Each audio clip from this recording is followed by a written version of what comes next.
ఆలంబేన విహీనం వ్యోమాభం పరిపూర్ణం నిశ్శబ్దం గురురూపం తద్బ్రహ్మస్ఫురతాన్మే. ఓం నమో భగవతే శ్రీరమణాయ.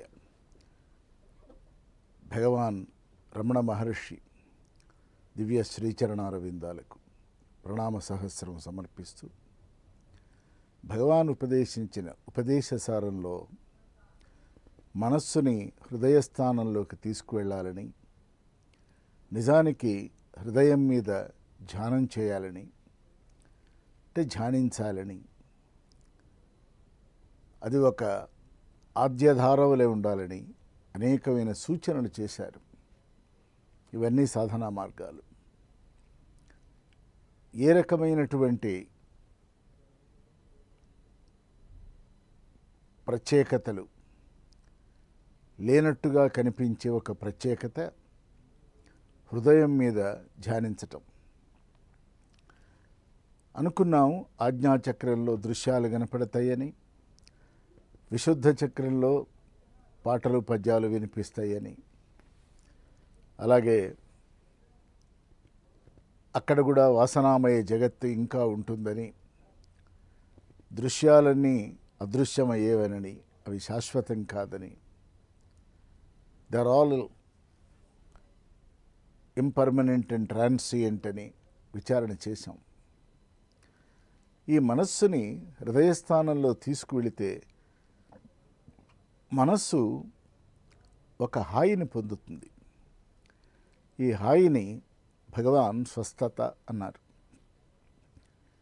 స్వస్థితిలో ఉండటమే స్వస్థత, స్వస్థానంలో చేరటమే స్వస్థితి. అంటే స్థానము, స్థితి, ఒక దాని వలన కలిగేటువంటి ఒక ఆనందం, పరమానందం, బ్రహ్మానందం, ఏ పేరు పెట్టినా మనస్సు హృదయంలో చేరటం చాలా ప్రధానం. ఎందుకు చేరాలి అని ప్రశ్నించినప్పుడు అక్కడ యహమహమితి సాక్షాత్ ఆత్మరూపేణ భాతి అని కదా, ఆత్మ ప్రకాశమానంగా ఉన్నది గనక తన మూలమైనటువంటి వెలుగుని తాను చేరుకున్నట్లుగా, దానిలో లీనమవుతున్నట్లుగా, లయమవుతున్నట్లుగా, కూడి ఉన్నట్లుగా మనస్సు ఒక ఆనందానుభూతికి లోనవుతుంది. నిజానికి మనస్సు యొక్క పుట్టుక స్థానము హృదయ స్థలమే. హృదయంలో పుట్టినటువంటి మనస్సు ఒక రశ్మి, అంటే ఒక కిరణం, ఏటవాలుగా వెళ్ళి శిరస్సులో ప్రవేశించి అక్కడ నుంచి ఇంద్రియాల ద్వారా విజృంభిస్తుంది అని మనకి కేనోపనిషత్తు కూడా చెప్తూ ఉన్నది.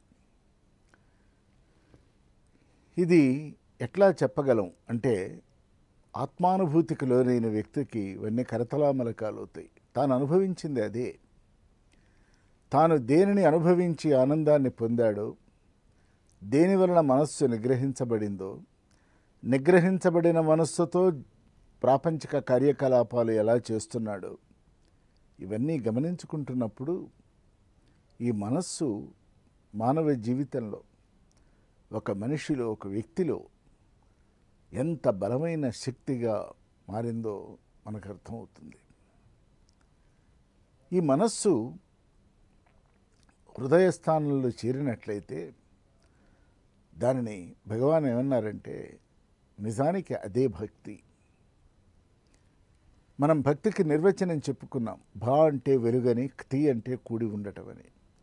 భగవాన్ కూడా అదే చెప్తున్నారు. అదే భక్తి, అదే నిశ్చల యోగం, అదే అచ్చమైనటువంటి ఆనంద స్థితి. దానిని మించినటువంటి మరొక భోగం మరొకటి లేదంటూ ప్రయత్నపూర్వకంగా ముందు అనాహతం నుంచి హృదయం వైపు వెళ్ళే ప్రయత్నం చేయండి.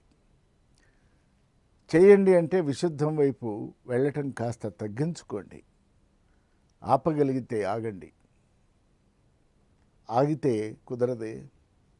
మాట్లాడాలి, పాడాలి, అభివ్యక్తి చేయాలి, వాదోపవాదాలలో కూర్చోవాలి, విషయాన్ని ప్రపంచానికి చెప్పాలి. కాబట్టి ఇక్కడ భగవాన్ ఏమంటున్నారంటే, ఓహో అట్లయితే విశుద్ధ చక్రం దాకా వెళ్ళి నీవు పొందినటువంటి అనుభూతిని ఈ ప్రపంచానికి చెప్పి మళ్ళీ అనాహతం ద్వారా హృదయస్థానానికి రా అంటున్నారు. ఇది మనకి చాలా అబ్స్ట్రాక్ట్గా అనిపిస్తుంది. చెప్తున్నప్పుడు ఇవన్నీ సాధ్యమేనా అని అనిపిస్తుంది. సాధన చేసిన వాడికి ఇదే సాధ్యం. మిగతావన్నీ నిజానికి అడ్డంకులు. అందుకనే భగవాన్ మౌనమే అసలు భాష, మాటలే దానికి అడ్డుపడుతున్నాయి అన్నారు. మౌనంలో ఆలోచనలన్నీ కూడా పలచబడిపోతాయి. మాట్లాడుతున్నప్పుడు కోకరెంట్ అండ్ కౌంటర్ కరెంట్ థాట్స్ మనని ఆందోళనకు గురి చేస్తాయి. ఒక్కొక్కసారి పరస్పర విరుద్ధ భావజాలాలు, ప్రతికూల పవనాలు మన యందు ప్రవేశిస్తాయి. అహంచేత చాలా చెప్తాం, అహంకారంతో మరిన్ని చెప్తాం, ఆభిజాత్యంతో కొన్ని చెప్తాం, అధికారంతో కొన్ని చెప్తాం. మరి శుద్ధవాక్కు సత్యవాక్కు కావలసింది వాక్శుద్ధి, సిద్ధవాక్కు కావాలి. ఆ సిద్ధవాక్కు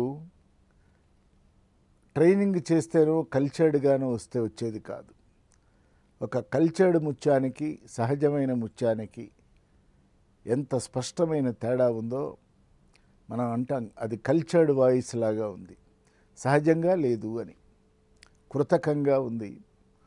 దానిలో ఒక పవిత్రత లేదు, గాంభీర్యం లేదు, సూటిదనం లేదు, చురుకుదనం లేదు, ఒక అధికార ముద్ర లేదు.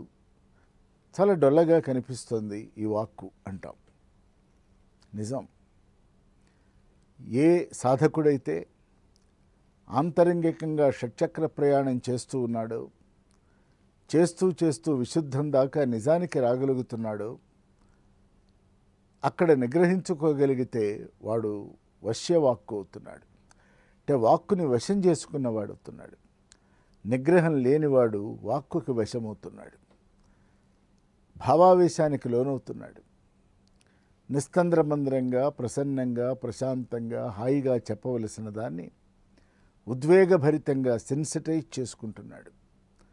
తద్వారా ఆ వాక్కు బలాన్ని సంతరించుకోకపోగా బలహీనపడిపోతూ ఉన్నది.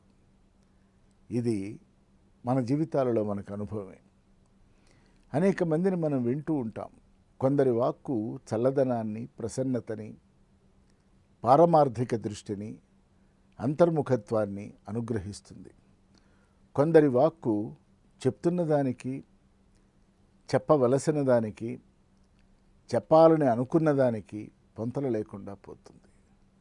దీనికి కారణం ఏమిటంటే మనస్సు ఇంకా స్థిమిత పడకపోవటమే, ఇంకా ఆ విషయం మీద స్పష్టత లేకపోవటమే. స్పష్టత వచ్చింది అనుకుని చెప్పటం వేరు, వచ్చాక చెప్పటం వేరు.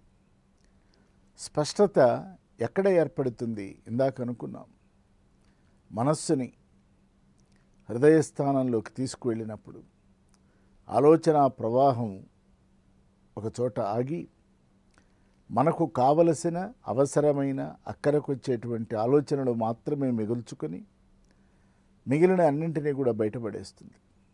సముద్రము అంతే. మన భావ సముద్రంలో తుంపరలు, అలలు, కెరటాలు పుడుతూ ఉంటాయి. పుట్టి పెరిగి ఎదిగి ఎగిసి మళ్ళీ దానిలోనే లయమవుతున్నాయి. హృదయస్థానంలో పుట్టినటువంటి మనస్సు నిజానికి అది లయం కావలసినటువంటిది హృదయస్థానంలోనే. ఇది ఒక తిరుగులేని ఆత్మవిచార మార్గం. దీనిని భగవాన్ ఇంతకు ముందే అనుకున్నాం, డైరెక్ట్ పాత్ అన్నారు. డైరెక్ట్గా వెళ్ళాలి, వెళ్ళగలిగినప్పుడు, శక్తి ఉన్నప్పుడు. డైరెక్ట్గా వెళ్ళగలిగినటువంటి ఒక సాధనా మార్గాన్ని మనం అలవాటు చేసుకోవాలి. అది పూజలు, జపాలు, అజపాలు, తపస్సు, మౌనము, ధ్యానము అనబడేటువంటి అనేక రీతుల సాగుతూ ఉంటుంది గనక ఒకానొక సందర్భంలో మనకు తెలియకుండానే ఆలోచనలు సమసిపోతాయి లేదా తగ్గిపోతాయి. ఎప్పుడైతే ఆలోచనలు తగ్గుతాయో మనస్సు హాయిని పొందుతుంది. మనకి ఆ మనస్సుని ఖాళీ చేసుకునేటువంటి ఒక అలవాటు చేసుకోవాలి. అది అంత తొందరగా రాదు. నిజానికి ఒక సెకండ్లో కొన్ని ఆలోచనలు మన ఎందు గనుక ఉన్నట్లయితే, వాటిని విశ్లేషించుకున్నట్లయితే మనకి పనికొచ్చే ఆలోచనలు ఎన్ని, అక్కరలేనివి ఎన్ని అంటే బహుశా మనకు అవసరమైనవి 2% ఉంటాయి. 98% మనకు అక్కరలేనివి, మనకు సంబంధం లేనివి, మనం ఏమీ చెయ్యలేనివి, దానిలో ప్రమేయం లేనివి, ప్రమాదాన్నిచ్చేవి ఈ ఆలోచనలే ఎక్కువ ఉంటాయి. అరుణాచల శివ